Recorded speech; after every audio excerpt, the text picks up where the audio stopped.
Yüreğim gülmez sensiz, gözlerim görmez sensiz ya Habibi, ya Muhammed.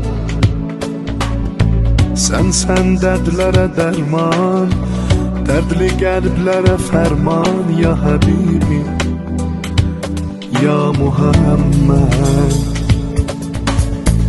Yüreğim gülmez sensiz, gözlerim görmez sensiz